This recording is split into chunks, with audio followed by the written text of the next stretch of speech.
Human trafficking takes place everywhere. And although I heard about it in foreign countries, to realize that this is happening in my backyard with this many kids was scary to me. Even my friends, when I tell them what's going on, they're like, oh no, come on, this isn't happening in America. I mean, you mean Thailand, right? I'm like, hello, it's happening in your own backyard. Open your eyes and look. There's a place in my hometown where it's a nail salon in the day and it's a brothel at night. And it's down between me and my church. If it's going on in La Jolla, it's going on throughout North America. We've seen a dramatic increase in the number of minors that are being sexually exploited. Drug dealers are dealing children instead of dope. It's far more lucrative and far less risky. The only person that's making money is that pimp. None of that money goes back to that girl. The pimps are out there making $35,000 a week, easy. And yet we still don't get that there's a problem. These guys train themselves on how to solicit girls.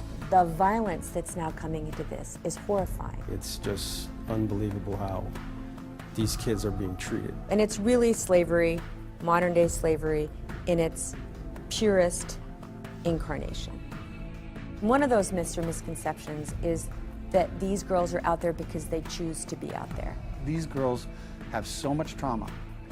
They've been so abused that their life as we know it doesn't exist. It's incumbent upon us as a society, as a community, to protect these children. 80% of these girls have fallen through the social welfare system. They have fallen through every crack. They're waiting for somebody to catch them. Somebody please. And they end at the bottom of the heap. They need to have a place to go. And I don't think that jail, juvenile hall is the answer. The sad thing is that when these children get arrested, they're treated as prostitutes, they're treated as delinquents, and that's obviously not what they need to be treated as. But I think law enforcement, their hands are tied because there's no facility to put these kids, except group homes and foster care. And they really need special care, and they're not going to get it in a delinquent setting. They need a care setting.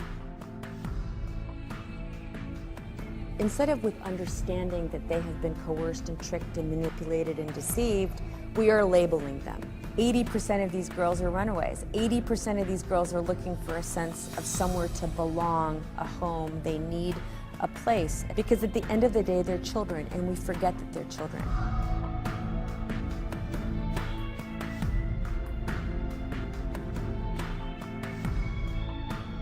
In North America, there are very, very few care facilities.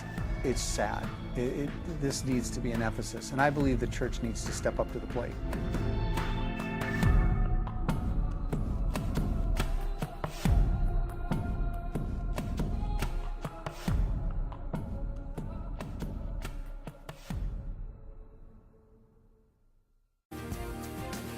Through Break the Chains, our women put together a human trafficking event on a Saturday morning. Part of our learning was to have 2 Oakland undercover cops come and be with us and just tell us what's going on in our city. Nothing that I have experienced prepared me for the story that they told.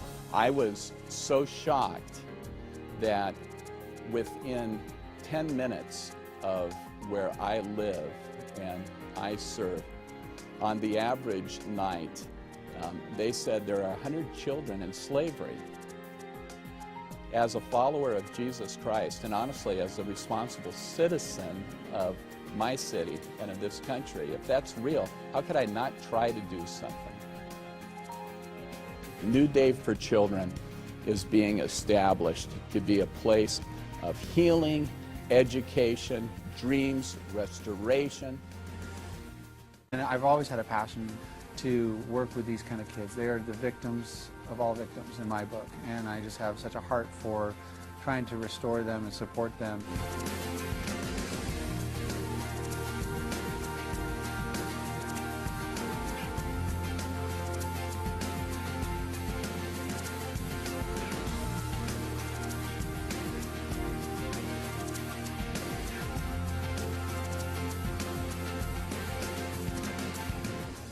We join together, we can provide a new day for children. And so let's see them for the valuable children that they are.